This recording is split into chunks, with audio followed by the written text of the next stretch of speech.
Magandang araw at magandang buhay, lalo na sa mga GSIS pensioners. Meron po kayong matatanggap na cash gift na ibibigay po sa December 4, 2025. So alamin po natin ang kompletong detalye ng balitang ito at courtesy po ito sa DZMM Teleradyo dahil sila po ang napakinggan ko na namamalita po nito. And courtesy po sa inyo. Pakinggan po natin lahat. Kasama na po natin sa ating programa ang Presidente at General Manager ng GSIS, Government Service Insurance System, si Sir Jose Arnolfo Wick Veloso. Good morning po, sir. Good morning, sir. Good morning. Magandang umaga sa iyo, Robert, Christian, at sa inyong mga tagapakinig. Opo, kayo na po ang morning. mag-announce, Sir Wick, Ayan. ng good news po para po sa ating mga GSIS pensioners ngayong Pasko. Abay, gusto po nating ipaalam sa ating mga kasamahan sa gobyerno na ang kanilang Christmas cash gift ay available na po. Ang GSIS po ay magre-release po ngayong araw ng mahigit kumulang na 4 na bilyong piso para po sa cash gift, at ang cash gift ay katumbas ng isang buwang pensyon o hanggang 10,000 piso. Kaya i-check na po ninyo ang inyong mga GSIS ATM accounts sapagkat ngayong araw ikre-credit po yan para makapaghanda para sa ating pamasko. At sino-sino nga po ulit, Sir Wick, ang mga eligible po, yung mga kwalipikado po makatanggap Sino ang nito? pwede makatanggap dyan, sir? O partners, alam mo, ang mga eligible dito ay ang mga pensioners na old age, retirement, at nasa may disability. At yung mga active ang status at yung mga buhay as of November 30, Opo. 2025. Pero alam mo, partners, gusto kong ipaalam rin, ha? Opo. For the first time, kasama na ang pro rata pensioners at portability law pensioners. Ano ba ibig sabihin nito, mga Opo. to? Ano nga po yun, Ano nga ba sir? ibig sabihin niya, Sir Wick? Yan. Ang pro rata pensioners, mga miyembrong may 15 years of service, ngunit mas mababa sa 15 years ang paid premiums. Kasali na kayo mga ngayon. At mga miyembrong pinagsama ang GSIS at SSS contributions upang kwalipikado sa social insurance, yan po yung tinatawag na portability. So, halimbawa, kayo po ay nagtrabaho sa private sector ng 5 taon at kayo'y nanilbihan sa gobyerno ng 10 taon para makalikom ng total na 15 taon, ay kayo po ay tatanggap na rito sapagkat kasali na po kayo. May mga kailangan po bang i-ready na dokumento, or requirements? papasok na lang ba yan sa ATM nila? By automatic na po, papasok po ang mga iyan sa kanilang ATM. Ngunit gusto ko po munang banggitin na hindi Opo. po lahat kasi eligible tumanggap ng cash gift. Hindi po kasama ang survivorship at dependent pensioners. Yung survivorship po, ibig po sabihin ito, ang talagang miyembro ng GSIS ay ang kanilang asawa. Okay, Sila okay. po yung survivor. Hindi po Opo. sila eligible doon. At yung mga dependent pensioners, ito yung mga kanilang anak na mababa pa sa 18 taong gulang. At hindi rin po kasama yung nag-avail ng 5-year lump sum. Napunin nyo, may mga nagre-retire, nag-avail na sila. Kunin muna yung 5-year lump sum nila, hindi po sila kasali. At yung retirees ng 2021 to 2025 na kumuha ng 18-month cash payment. At yung mga separated members before age 60 na naging pensioner noong 2021 to 2025. At linawin din natin, Sir Wick, hindi uniform, hindi pare-pareho ang matatanggap ng mga pensioners, hindi po ba? Sabi nyo, until 10,000 pesos yung maaaring matanggap, pero yan po ay depende rin sa kanilang naging kontribusyon. Tama po yan. Ang maximum na makukuha nila, 10,000, at kung ano man, kung ang kanilang nakukuhang pensyon, kung mas mababa, yung mas mababa po ang kanilang makukuha. Pero just in case, sir, pwede po bang bumisita sa mga tanggapan ng GSIS yung mga magki-claim, o talaga pong directly na sa mga ATM cards po nila isasabit po yung mga or i-release itong cash gifts? Well, mga partners, automatic ang crediting sa ATM. Hindi po nila kailangan pumunta sa GSIS office. Ngunit alam po nyo, ating mga pensioners, nagkikita-kita sila dyan, nagkikwentuhan, pwede naman po kayong pumunta. Ngunit ang inyo pong pera na cash gift ay abangan nyo na sa account ninyo. Kung gusto Opo. nyo pong magkape sa opisina at makipagtagpo sa inyong mga kasamaan, you're always welcome. Ay, isama niyo po kami doon ha, sa mga magkakape.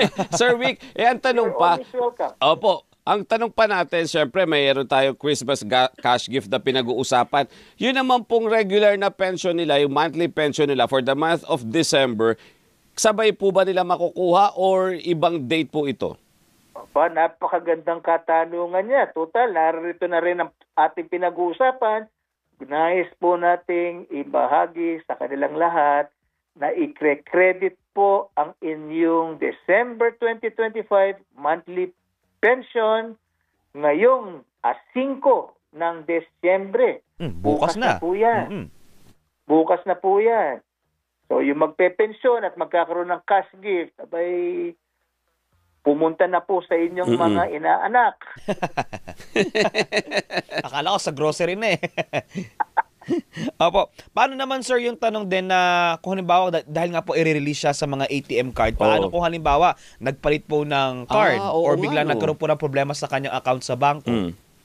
Pakipuntahan na lang po sa bangko. Sapagkat kadalasan po yan ay nasa land bank account po nila yan o nasa union bank account nila, maaari naman po nila makuha immediately sa bangko yan. At pa-update po ng kanilang mga ATM cards para naman po sila ay mabilis makagamit ng ginhawa na ibinibigay ng GSIS. Oh, Sir Rick, ako na ito nare-recall ko 'to dahil ang mom ko pensionado din tapos ang birthday niya partner August. Tuwing bago siya mag-birthday, nagpapapicture sa akin yun eh. May hawak na dyaryo, tapos isi-send namin para patunay na buhay siya at ipapadala mo. Appear ang tawag doon. Dito po for cash gift na ito, kailangan ba mag-appear bago makuha yung mga yan or hindi naman na po? Hindi mo na kailangan mag-appear sapagkat ang appear po yung annual physical identification and revalidation. Ginagawa yan tuwing birth month ng isang pensionado. Ay mag-a-appear lang ho ngayon, talaga yung mga birth month ay na pumapatak ng Disyembre sapagkat sinisigurado natin ang pensionado ay buhay pa. Nagre-release kami ng pensyon dun sa mga buhay pa. Ngunit alam mo ba, partners, gusto ko ibahagi sa inyo na hindi mo na kailangan pumunta sa GSIS para mag-appear. Yung inyong mobile phone, merong application, GTouch, facial recognition ka na lang, kahit ikaw ay nagbabasa ng dyaryo o nakikinig sa DZMM, habang nag-aalmusal sa bahay, pwede ka na mag-appear. At least at the convenience, hindi po magpapatulong na lamang kayo sa mga, siguro bata-bata kung hindi kayo Hindi ka na yung pupunta-punta pa doon. Less sa hassle. office. Tama po yun. Yan po ang ginhawa na ibinibigay sa inyo ng GSIS. Your GSIS is 99.6% digital already. And around 80% of our transactions are already on the mobile phone. And we'll continue to enhance this because we see that the future of technology will allow the best convenience to our members. Sir, baka po meron kayong siguro mensahe po o sige partner. Sir, bukod dito sa mga magaganda nating balita sa mga pensioner natin ngayong Christmas. Siyempre, tanungin din natin yung estado mismo ng GSIS as an institution. Fund life. Siyempre, kumusta po yung mga investment na pinasok ng GSIS? Malaki po ba ang kinita ng GSIS ngayong taon, sir? Alam po ninyo, as of last month, nasa 121 billion na po ang net income ng inyong GSIS. Ang inyong pondo ay nasa 1.93 trillion na po. Alam po ninyo, 72% of your money is in risk-free investments. 40% po dyan, nasa government securities. Another 20% po, nasa loan to members. And the balance is in real estate. Meron po tayong 19% into equity. Mhm. Meron tayo 5% into private equities. Yung equities po, yan po ay yung nag-i-invest ka sa stock market. Opo, Yan opo. po ang volatile. Mhm, Okay? mhm. But that is an investment in the long run. Mhm, So, mhm. yung inyong total investment po ay nandoon. 72% nandoon sa risk-free. Kaya po yan po ang aming tinututukan at parating ginagawa na panigurado to make our members comfortable, safe, and of course, we always strive hard to find the best opportunities for their money to grow. Oh. We are guided by 3 principles: Mhm. safety, profitability, and of course, liquidity. Kaya po, at any given point in time, may get mga 60 to 80 billion ang nasa cash and near cash items natin. Pagka nagkaroon ng pangangailangan ng pera, your GSIS will always be there, ready to pay. Opo, ibig sabihin lang nito, Sir Vic, para dun sa mga kababayan natin, yung pera na nakalaan para din sa kanila ay safe under GSIS.